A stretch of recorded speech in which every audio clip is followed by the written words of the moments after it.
Europe 1. Le grand direct des médias avec Thomas Joubert. Actualité médiatique très riche en ce moment, avec d'abord la présidentielle et puis les premières infos sur le mercato. Il y a aussi beaucoup de rumeurs. On va voir tous ces sujets en détail ce matin avec nos spécialistes médias préférés. J'accueille Nicolas Voller, rédacteur en chef de Télémagazine. Bonjour Nicolas. Bonjour Thomas. Rémi Jacob, journaliste à Télé Loisirs, TV Grande Chaîne et Télé 2 Semaines. Bonjour. Bonjour Thomas. Et enfin François Viau, directeur de la rédaction de Télécapsat Hebdo. Bonjour François. Bonjour Thomas. Bonjour également à votre mèche de cheveux qui vous voit toujours aussi bien. Alors messieurs, il y aura une surprise. Chez Cyril Ah, Hanouna, chez Cyril Hanouna ce soir, avec le retour de Mohamed, c'est votre surnom dans cette il émission. y aura Allez, mille mèches pour la millième. on va commencer, si vous le voulez bien, messieurs, par la suspension d'Audrey Pulvar sur CNews. On vous l'a expliqué tout à l'heure. La journaliste est suspendue d'antenne pour avoir signé une pétition contre Marine Le Pen en faveur donc d'Emmanuel Macron. Nicolas Voller, est-ce que vous comprenez la décision de CNews ? En grande partie, oui. Moi, je suis pas du tout choqué. C'est vrai que quand on anime des émissions politiques à l'antenne, qui plus est pendant les élections et pendant une campagne, on doit avoir un devoir de réserve parce que c'est un média universel qui arrive chez tout le monde, comme la radio. C'est pas la même chose que quand vous achetez un journal d'opinion. Ça pose effectivement un petit problème d'impartialité, même si c'est un secret de polichinelle. On sait que quand vous allez chez Éric Brunet, chez RMC, vous n'allez pas avoir la même tonalité politique que vous allez chez Audrey Pulvar sur CNews. Ouais. Nicolas, ça n'empêche pas de bien faire son travail. Elle s'est exprimée en tant que citoyenne. Elle est suspendue pour des raisons de déontologie jusqu'au 7 mai. Mais bon, je regrette, moi, quand elle interviewe Marine Le Pen ou d'autres candidats, elle fait preuve de déontologie. Vous pensez qu'elle reste impartiale ? Elle est impartiale dans son activité de journaliste. Et moi, je trouve que cette campagne électorale est quelque chose d'un peu malsain de s'en prendre systématiquement au corps intermédiaire, à la justice et aux médias. Et voilà, elle participe. Mais je suis pas complètement d'accord avec toi, François, parce que Daniel Cohn-Bendit, qui s'est engagé, par exemple, qui est sur Europe 1 ici pour Emmanuel Macron, bon, il est suspendu d'antenne pendant le temps de la campagne. Bien sûr, mais ça ne me gêne pas qu'on s'engage. Mais effectivement, il y a un devoir de réserve. Nicolas Voller, j'entends ce que vous dites, mais moi, ce qui me dérange dans cette affaire, c'est qu'en toile de fond, il y a une vraie hypocrisie, pardon de dire les choses, mais enfin, pendant toute la campagne présidentielle, une chaîne comme Paris Première a laissé à l'antenne Éric Zemmour qui interviewait des candidats, qui n'étaient pas là éditorialistes, mais qui faisaient des interviews de candidats, sans que personne ne s'en émeuve, ni du côté du public, ni du côté de sa direction. Et si on remonte quelques années en arrière, Nicolas Voller, on se souvient qu'une personnalité comme Anne Sinclair, qui n'était pas une éditorialiste, qui était une journaliste, avait pris publiquement position contre le Front National, estimant que c'était un parti et avait toujours refusé de recevoir Jean-Marie Le Pen. Différent, qui promeut des valeurs qui sont contraires au vivre ensemble. C'est ce qu'elle disait et ça avait été accepté par sa direction. Peut-être que la seule erreur qu'a fait Audrey Pulvar, c'est qu'elle aurait dû d'elle-même spontanément se retirer des interviews des dirigeants Front National et se réserver pour les interviews des autres personnalités politiques. C'est difficile en même temps. Et vous pensez qu'elle va se laisser faire, Audrey Pulvar, pour la connaître un petit peu ? Je pense pas qu'elle reste passive totalement face à cette décision. Ce serait un motif pour elle aujourd'hui de quitter CNews, Rémi ? Écoutez, en tout cas, le juridique va devoir travailler et regarder de près cette affaire. C'est un cas qui va être très très complexe, donc c'est difficile de se prononcer a priori. Maintenant, je rejoins tout à fait François. Je trouve qu'il y a quelque chose un petit peu dérangeant dans cette affaire qui atteste d'un climat un petit peu particulier autour de cette campagne. Et j'encourage en tout cas, et ça, à titre personnel, Audrey Pulvar à se battre pour faire respecter ses droits. Et comme souvent, c'est toujours les femmes journalistes qui trinquent. Audrey Pulvar, bon, vous l'avez cité avec ça n'a rien à voir. Ça n'a rien à voir. Apolline de Malherbe, Marine Le Pen s'en a été pris. Non, mais quand c'est pour des questions de compagnons ou de connivence, pourquoi pas ? Mais là, c'est surtout le problème de l'égalité des temps de parole dans la campagne qui pose problème. Alors, soit on peut trouver cette loi totalement obsolète, et là, je rejoins aussi Daniel Cohn-Bendit qui l'a dit, qui a dit que c'était ridicule. Mais attendez, donc quand Audrey Pulvar s'exprime aujourd'hui, c'est du temps de parole d'Emmanuel Macron, c'est ça que vous dites ? Puisqu'elle est un soutien d'Emmanuel Macron aujourd'hui désormais affiché, effectivement, elle doit être décomptée du temps de parole des candidats et de leur soutien. Mais c'est cette règle-là qui est obsolète. Ça, vous avez raison, Nicolas Voller, c'est une des particularités de cette campagne. Désormais, bien les soutiens, même quand ils sont journalistiques et des candidats, sont pris en compte. Et peut-être qu'il y a quelque chose à revoir autour de cette règle de l'égalité. Ouais. Allez, on reste dans l'actualité de la présidentielle avec le fameux débat de l'entre-deux tours mercredi prochain. Vous l'annoncez aussi tout à l'heure. Ce ne sera donc ni David Pujadas ni Gilles Boulot à la présentation, mais un duo surprise. Christophe Jacubizine et Nathalie Saint-Cric, les deux chefs des services politiques de la 1 et de la 2. Le CSA et les états-majors des candidats ont demandé à avoir un duo mix. Alors bon, ça tombe mal, il n'y a que des garçons ce matin autour de cette table. Mais est-ce que vous comprenez cette exigence du CSA ? Justement, moi je la comprends. Alors, mais parfaitement, je trouve que le CSA a eu mais tout à fait raison de mettre ce petit coup de pression de dernière minute aux chaînes, mais c'eût été dramatique d'avoir un duo exclusivement masculin pour un événement aussi emblématique. Oui, en même temps, non, mais attendez, Et en même temps, de quoi se mêle le CSA? Est-ce que c'est au CSA de choisir des intervieweurs? C'est son rôle. Toute l'année, on reproche au CSA de ne pas être assez interventionniste, de laisser faire. Et quand le CSA intervient, tout le monde lui tombe dessus. Donc, moi, je comprends parfaitement la position sur cette affaire. Mais de quoi je me mêle? Depuis quand? C'est dans sa charte de respecter la parité. Depuis quand un arbitre fait la compo des équipes? Mais c'est la responsabilité des chaînes, c'est pas au CSA. Et la responsabilité du CSA, c'est de promouvoir une égalité à l'antenne. Et quand il y a eu un débat avec 2 femmes sur BFM TV et CNews, il n'a rien dit le CSA. Parce que ces débats-là n'étaient pas dans sa charte. Il régit le CSA, le débat de l'entre-deux-tours, mais il n'était pas compétent pour réguler les débats. Le CSA, c'est son rôle de veiller à la mixité, à la parité de l'antenne. Voilà, c'est dans son cahier des charges. Il faut dire aussi que les 2 états-majors d'Emmanuel Macron et Marine Le Pen étaient favorables au fait qu'il y ait un homme et une femme. Oui, ça vient aussi de l'entourage d'Emmanuel Macron et Marine Le Pen. Traditionnellement, je dis bien traditionnellement, depuis 1974, c'était le premier débat d'entre-deux tours entre Mitterrand et Giscard. Ça a toujours été un homme et une femme, sauf une seule fois en 95 où c'était Alain Duhamel et Guillaume Durand.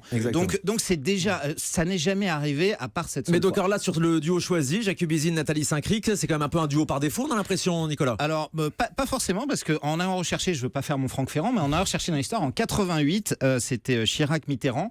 Il y avait à l'époque Élie Vanier, qui était patron du service politique de l'info de France, d'Antenne 2, et Michel Cotta, directrice de l'info. On est en 2017 aujourd'hui, il y a des stars de l'info, il y a des stars qui interviewent les politiques, qui ont fait toute la campagne présidentielle. Il y en a d'autres, ça devrait être une question de compétence avant tout. Avant toute chose. Non, ça c'est vrai, c'est pas un choix par défaut, parce qu'en fait, c'est des chefs du service politique des 2 chaînes, et moi je trouve qu'ils sont tout à fait compétents pour aborder le fond. Et c'est un choix qui est très très diplomatique, car il permet d'éviter de froisser David Pujadas ou Gilles Boulot. Donc je trouve que c'est assez malin, et attendons de voir, ne jugeons pas sur plan ce que vaut ce duo, mais attendons de voir mercredi prochain, et moi je pense qu'il peut y avoir une bonne surprise du côté de ce duo-là. Pour avoir revu aussi récemment des débats d'entre-deux tours, il faut dire que c'est le débat dans lequel le rôle des journalistes est le moins interventionniste.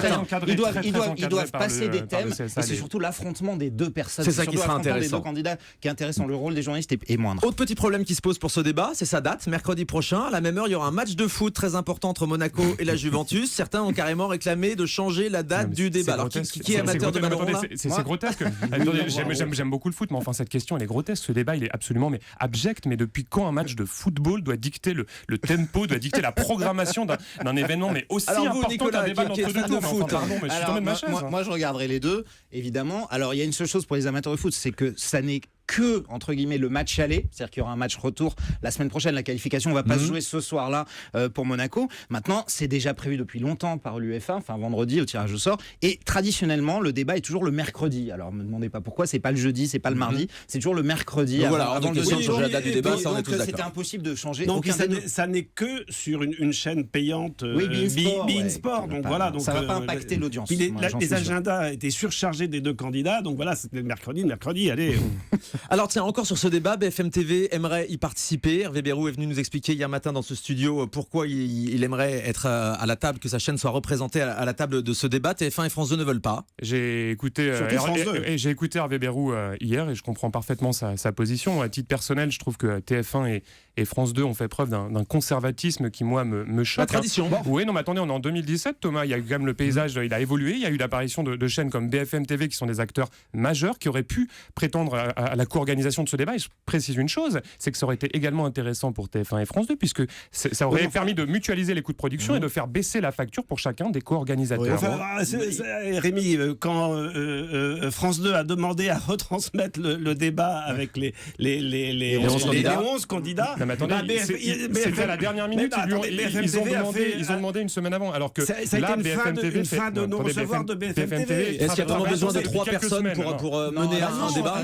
Et en plus, il y a 2 personnes pour 2 candidats. Traditionnellement, c'est le cas. Ça paraît très compliqué. Il faut dire que TF1 et France 2 ont ouvert leur signal, c'est-à-dire que toutes les radios et toutes les chaînes d'infos pourront diffuser ce débat. Vous êtes très conservateur finalement, Nicolas Voller. Non, pas du tout. Je suis pas conservateur.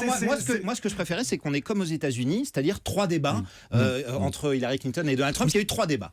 Allez, on va passer maintenant au mercato, puisque ça s'agite en ce moment dans le PAF, et on aime tout ça évidemment dans la presse média. On va suivre les transferts des uns des autres. Donc Faucine Bollard arrive sur France 2. Est-ce qu'elle fait un bon choix? Bonne recrue bonne recrue pour France 2. À titre personnel pour elle, je trouve que c'est un très très bon choix de carrière, puisque c'est pas lui faire offense que de dire à Faustine que ça faisait quand même quelques mois, voire quelques années qu'elle commençait un petit peu à tourner en rond. Ouais, à tourner en rond, à s'encrouter, pardon du terme, mais au sein du groupe M6, les perspectives d'évolution étaient assez limitées. On voit que la chaîne aujourd'hui, elle mise plus sur des Plaza, des Cordula, donc c'est une animatrice qui est absolument, c'est une animatrice qui est talentueuse, qui est jeune. Je pense qu'elle peut devenir vraiment l'un des visages emblématique de France 2. Elle peut même devenir la nouvelle Sophie Davant, et moi j'y crois beaucoup. Ouais, c'est votre avis aussi, François Sans compter pour le meilleur pâtissier, Rémi. Enfin voilà, donc, mais c'est vrai c'est vrai qu'elle, qu'est-ce qu'elle faisait? Elle passait des plats sur le meilleur pâtissier. Et là, on lui offre vraiment un boulevard, une chance. Une émission de témoignage en début d'après-midi.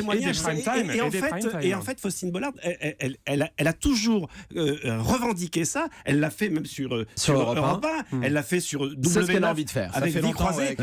Mais pourtant, c'est quand même une décision un peu casse-gueule d'arriver sur France 2 aujourd'hui, Nicolas Voller. Pas forcément, parce que là, franchement, les après-midi sont au plus bas. Je vois mal comment ça pourrait tomber plus bas. Vaut mieux arriver maintenant qu'arriver après, parce qu'il y a tout à reconstruire. Donc, franchement, c'est un risque mesuré, j'allais dire, pour elle, d'arriver à cette heure-là, et surtout pour faire quelque chose qu'elle aime faire et dont elle rêve de Alors, Mon petit doigt me dit qu'elle pourrait s'associer avec Réservoir Prod, qui est quand même pour la production de l'émission. C'est même quasiment fait. Ça avec qui elle avait déjà travaillé sur absolument l'émission de témoignage du début qui remplacera Mille et une vies de Frédéric Lopez, si on vous suit bien. Elle est remplacée, elle, par Julia Vignali au meilleur pâtissier sur M6. C'était le nom que vous attendiez tous? Alors, c'était pas celui que j'attendais, mais en tout cas, je trouve que là aussi, c'est cohérent pour elle et pour la chaîne. Julia Vignali, c'est une animatrice, alors qui elle aussi a du talent, mais enfin qui a eu une carrière en dents de scie. Elle a eu quand même, après l'arrêt des maternelles, après son départ des maternelles, bien 2 années compliquées, puisque même si on l'a vu, on l'a vu ces derniers mois sur la chaîne TF1 aux côtés de Laurent Mariotte, mais enfin, c'est là pas non plus lui faire offense que de dire que c'est pas une émission qui marquera l'histoire de la télévision française. Donc, je comprends son choix, ainsi que celui d'M6. C'est le bon choix, François Vieux. Non, là, je suis complètement baba par rapport à ça, parce que qu'est-ce qu'elle a fait? Elle a fait Joker de Anne-Sophie Lapix. Elle a fait et dans les maternelles, un intermède sur TF1. Donc là, franchement, c'est la compagne de Cadmerade. Je trouve que elle a à faire ses preuves. En même temps, c'est. Ce que vous voulez dire, c'est la compagne de Cadmerade. C'est pour ça que M6 la prend. Non, ça n'avait rien à voir. J'ai pas dit ça. Non, j'ai pas dit ça. Mais voilà, donc comme argument. Mais voilà, donc. On vient de parler de la parité. Je dis pas qu'elle est pistonnée, mais on verra. C'est une belle opportunité pour elle. Je pense qu'elle sera parfaite dans le meilleur pâtissier. Il faut juste qu'elle trouve cette complicité qu'il y avait avec Cyril Lignac et Mercotte que Faustine Bollard avait, et ça se voyait à l'antenne. C'est certain. À tout de suite sur Europe.